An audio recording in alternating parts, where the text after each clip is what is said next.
예, 금요일 묵상의 시간입니다. 성경으로도 사람을 절망에 빠뜨릴 수 있다는 사실을 아는가? 성경으로도 사람을 절망에 빠뜨릴 수 있다는 사실을 아는가? 자, 이런 제목으로 이번 주간 마지막 묵상 함께 나누겠습니다.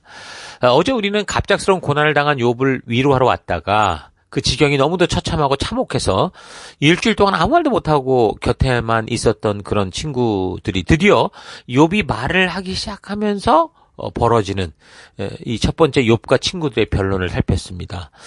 욥이 그 참혹함을 하나님 앞에 한탄하며 탄식할 때 그 말을 듣게 된 친구들이 이런 정도의 환난은 하나님의 징계나 심판이 아니고서는 벌어질 일이 아니라라고 예측하고 추측하고 있었는데 그동안 욥의 삶을 봤을 때는 참으로 흠이 없었고 참으로 본받을 만한 그런 것이었기 때문에 그 이유를 찾지 못하고 뭔가 심적으로 의심이 가는 부분들이 있었는데 근데 이제 욥이 이렇게 말을 하는 걸 듣고 이게 하나님을 향한 원망과 하나님께서 뭔가 잘못하신 것 같다. 이런 식으로 지금 하는 것처럼 들은 거죠. 욥이 하는 한탄하는 말을. 그래서 여기에 있구나. 그래가지고 이제 친구들이 이 확신을 가지고 이제 욥을 꺾고자 하는 위로가 아닌 정죄하는 변론이 시작되는 것을 우리가 좀 발표했습니다. 그러니까 사람이 한번 어떤 사람에 대해 판단하고 정죄하는 마음이 생기면 바른 진리를 듣거나 보는 것은 사실 완전히 불가능해지고 심지어 상대를 짓누르기까지 할 수 있다라는 걸 봤어요. 더 무서운 것은 누군가 지레 짐작을 해서 판단을 하고 말하는 게 그 사람을 잘되게 하기 위한 사랑 때문이다. 이렇게 거기까지 막 스스로 생각하게 되면 그러니까 사랑하는 아내의 조금 잘못되어 보이는 부분을 고쳐주려다가 결국 어떻게 돼요? 사랑하는 사람을 완전히 파멸에 이르게 하는 그런 일들도 생길 수 있다는 거죠.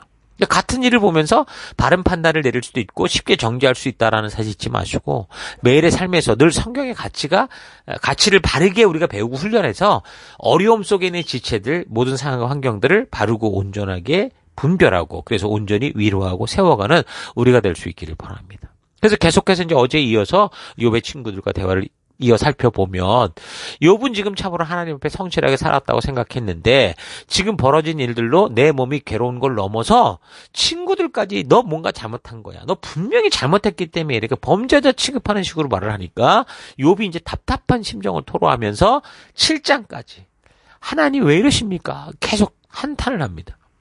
그러니까 그러니까 정죄하는 사람들이 그런 욥의 소리를 듣고 더 화가 나가지고 더 심하게 욥을 꺾으려고 하죠. 이제 8장 1절에 보면 수아 사람 빌닷이 이제 또 욥을 꺾으려고 합니다. 욥이 자기는 잘못이 없다. 하나님 왜 이러십니까? 자꾸 이러니까 다른 이 빌닷이라는 친구가 그럼 너 하나님의 공의가 틀렸다는 거냐? 너 분명히 네가 잘못했으니까 이런 거 아니야. 이렇게 강하게 공격하죠. 그러니까 사람들은 자기가 확실하다고 생각하는 것에 대해서 인정하지 않으면 자꾸 공격하게 돼 있죠. 욥은 답답하니까 자기 결백을 주장하고 친구들은 욥의 주장하는 말을 들으니 더 이제 확신을 갖고 교만해 보여서 더 이제 독한 말로 꺾으려고 하죠. 심지어 어디까지 얘기가 흘러가냐면 4절을 보니까 야, 네 자녀가 죽은 게 그냥 죽은 줄 알아? 까닭 없이 죽었겠니? 다 죄져서 그런 거야. 여기까지 왔어요. 자기 잘못만 얘기해도 지금 너무 속이 상할 지경인데 죽은 자녀들까지 들먹이면서 이렇게 넘어지니까 욥이 마음이 정말 참담했던 거예요. 지금 친구들에게 욥은 더 이상 위로받을 존재가 아니라 자기 잘못을 고백하고 회개해야 되는 그런 존재. 그러니까 친구들은 이제 그렇게 범죄자로 보고 있는 거예요. 근데 계속 그렇게 말을 합니다. 야, 지금 네가 이래도 정말 하나님께 회개해. 그럼 네 지금 모든 게 다시 원점으로 돌아가서 시작을 해야 되지만 네 시작은 미약할지 모르지만 네 나중에 창대해질 거야. 막 이렇게. 그러니까 그런 하나님을 원망하는 소리 하지 말고 하나님 바르게 찾고 전능께 기도해봐. 하나님이 다시 너를 정결케 하시고 정직하게 살 수 있게 하시면 너 의롭고 형통한 일이 다시 생길 거야. 그렇게 되면 지금은 아무것도 없지만 다시 원점에서 너 이 시작하는 건 미약해도 너 괜찮아질 거라니까 이렇게 얘기를 한 거죠. 근데 이런 말을 전부 지금 창업하는 가게에다 갖다 붙여놓은 거예요. 그러니까 이 빌닷이라는 친구가 욥에게 말하는 것은 넌 겉으로는 그렇지 않아 보였지만 네 중심에 보시는 하나님 앞에서 사실은 너는 똑바로 안 한 거야. 기도 안 했고 은밀히 죄를 범했다는 거지. 교만했다는 거지. 그래서 이 지경이야 라고 윽박 지르는 거예요. 저도 사실 이런 실수를 많이 할 때가 있습니다. 자녀들의 상황을 잘 모르고, 이게 여기 이민을 와서 살다 보니까, 이 한국말하고 이 영어가 막 섞이는 거예요. 나는 한국말 위주고, 자녀들은 영어 위주니까, 그들의 표현이 내게 오해가 될 때가 있어요. 그러니까 상황도 모르고, 내가 판단을 하죠. 그럼 몰아붙이는 거예요, 자녀들을. 근데 한참 얘기하다 보니까, 얘가 그 말을 한 게 아니었구나라는 걸 알게 된 거죠. 참 당혹스러운데, 그런 변화의 시점이 되기 전까지는 모르는 거예요. 이게 정말 부모를 우습게 여기는구나. 그러니까 막 변명으로 들리고 다 거짓말하는 것처럼 들렸던 거죠. 그러니까 지금 욥이 바로 그런 상태인 거죠. 바로 그렇게 오해받는 그런 자녀처럼 너무도 억울하고 괴로운 상태가 된 거예요. 그래서 억울한 욥이 빌닷의 이런 독설에 답변을 합니다. 9장이 그 내용인 거예요. 니네가 하는 그 말 자체, 하나님의 이런 어떤 얘기, 그게 틀리진 않아. 그런데 나는 하나님께 그렇게 받을 만한 일을 한 적이 없어. 답답하니까 10장에는요, 아예 이제 친구들하고 얘기를 안 해요. 하나님께 이제 계속 호소합니다. 2절, 내가 하나님께 아뢰오리니 나를 정죄하지 마시고 무슨 까닭으로 나와 더불어 변론하시는지 내게 좀 알게 해주세요. 그러니까 하나님 도대체 왜 그럽니까? 그냥 죽여주시든가 아니면 그냥 왜 이렇게 살아서 고통하게 하십니까? 내가 지금 맞아도 좋은데 정말 왜 맞는지는 알았으면 좋겠어요. 이제 이렇게 얘기를 하는 거죠.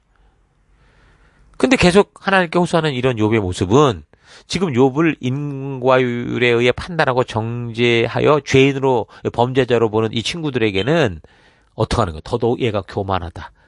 이거야. 이것 때문에 너가 벌 받는 거야. 그러니까 타당한 이유로 막 보였던 거죠. 그래서 친구들은 욥을 생각해서 그렇게 심중의 조언을 해도 자기의 죄를 인정하지 않고 계속 하나님께 따지는 것 같은 한탄의 모습, 욥의 모습을 보고 이번에 또 다른 친구가 참가합니다. 이번엔 나아마 사람 소발이라는 사람이 또 이제 얘기를 하는 거예요. 야, 다른 친구들이 정말 그런 말 하길래 나 좀 조용하려고 했는데 야, 듣자 하니까 정말 너 너무하다. 욥한테 그렇게 얘기를 하는 거예요. 네가 그렇게 말을 많이 했다니까 내가 좀 가만히 있을 수가 없다. 야, 말 많은 사람 주고 옳은 말 하는 거 나 못 봤어. 이렇게 얘기를 하기 시작하는 거죠.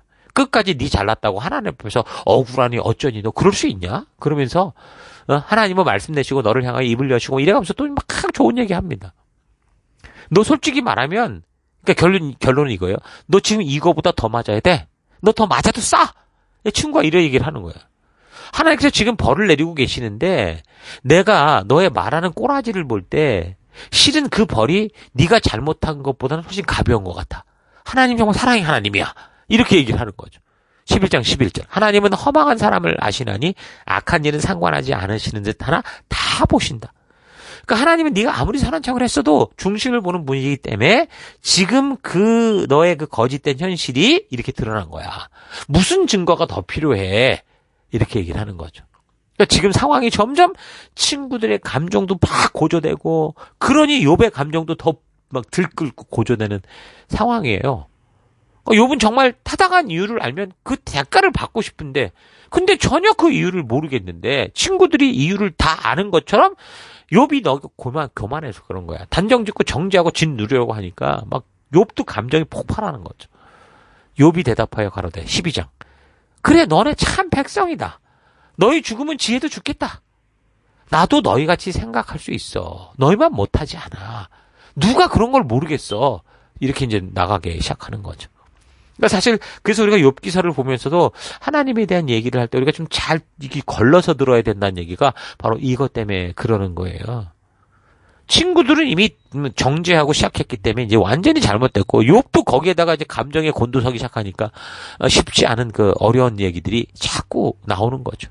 아주 법관들이 되라 법관. 네가 하나님이다 막 이래가면서 그래서 이제 욥의 말도 감정이 섞여서 다 옳은 말이라고 볼 수 없어요. 친구들의 정죄가 계속되니까 욥의 말이 자꾸 길어져요. 강해지고 톤이 높아집니다. 13장 1절. 나의 눈이 이것을 다 보았고 나의 귀가 이것을 다 듣고 깨달았다. 너희 아는 것을 나도 아노니 너희만 못지 않아. 참으로 나는 적는 자에게 말씀하려 하며 하나님과 변론. 난 너희하고 말하고 싶지 않아. 나 하나님께 말할래. 좀 조용해줘. 이렇게 얘기를 하는 거죠. 사실 욥기의 이런 내용으로 봐서 이 내용들이 사실 여기 절제돼서 이렇게 나와 있지만 아마 영화로 따지면 완전히 쌍욕이 막 난무하는 그런 18금 영화보다 더 할 수도 있을 것 같지 않나요? 근데 번역하는 분들이 아주 점잖게 아주 번역을 해놓은 거죠. 그러니까 지금 욥기서의 이야기들이 어떻게 진행되고 있는지, 지금 뭘 이야기하고 있는지 여러분 보입니까?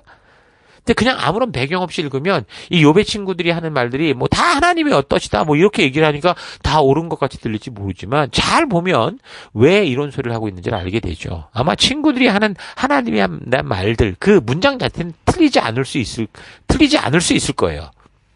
엘리바스가 뭐라요? 하나님은 헤아릴 수 없이 큰 일을 행하시고 기한 일을 셀 수 없이 행하신다. 그러고 빌닷은 하나님이 어찌 저기를 굽게 하시겠으며 전능하신 이가 어찌 공의를 굽게 하겠느냐. 소발 같은 경우 하나님은 허망한 사람을 하시나니 악한 일은 상관하지 않은 짓 하나 다 보신다.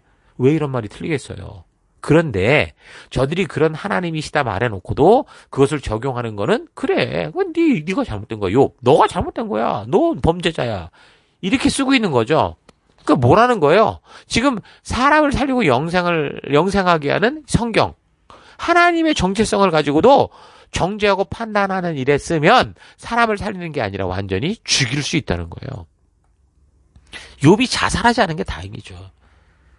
부인할 수도 없고 틀리지도 않아 하나님에 대한 말들이 지금 고통 속에 막 너무 괴로운 사람을 더 죽이고 있는 거예요. 부부들끼리도 계속 말하지만 서로 사랑해서 서로를 죽이는 일들이 많잖아요.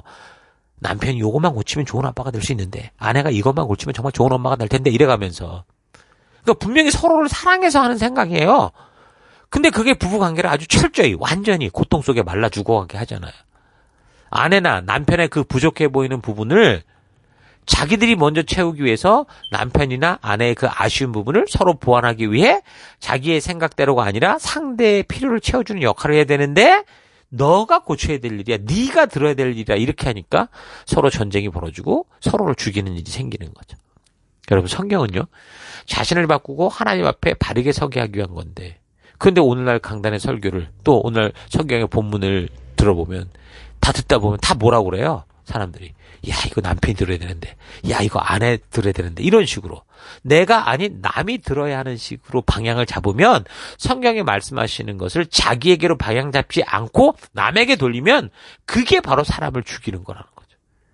여러분 이런 사실 잊지 마시고 나는 지금 어떤 길을 걷고 있는지 좀 차분히 좀 되돌아왔으면 좋겠어요. 자, 오늘 하루 그래서 우리의 삶 속에서도 이런 일들이 있지는 않은지 잘 분별해서 자신을 잘 돌아보는 우리가 되십시다. 내가 너를 사랑해서 이러는 것이라고 하면서 상대를 괴롭게 하고 있지는 않은지 그래서 하나님의 말씀으로 생명을 살리는 일을 하는 게 아니라 생명을 말라가게 하고 있지는 않은지 차분히 생각해 보십시다.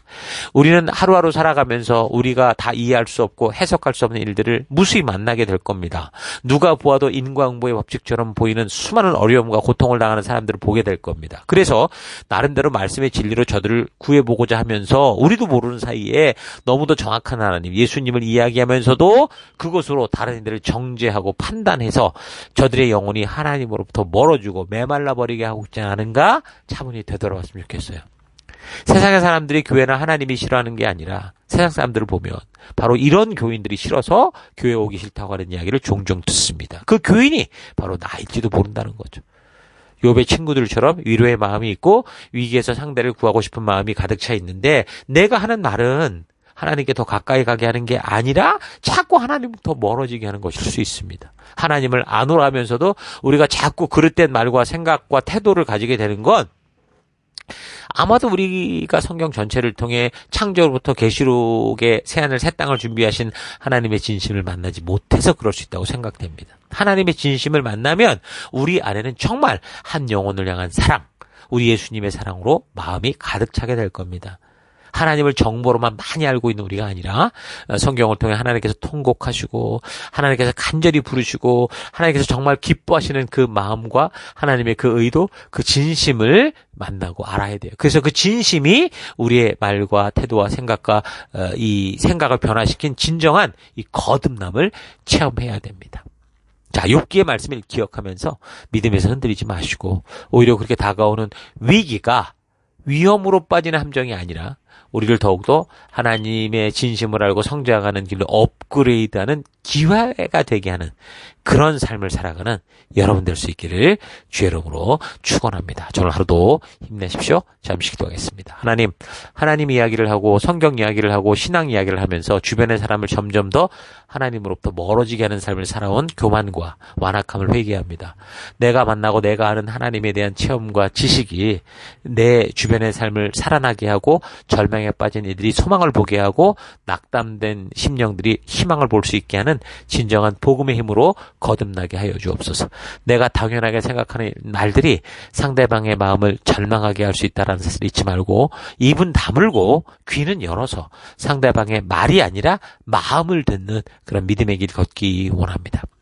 성경을 가지고도 사람을 절망에 빠뜨릴 수 있는 이 아이러니한 이 삶을 우리가 잘 기억하면서 이 성경을 정말 생명을 살리는 그런 거룩함으로 쓸 수 있는 그런 진정한 성도 되기를 간절히 바라옵고 함께 하심을 감사드리며 예수님 이름으로 기도했습니다. 아멘.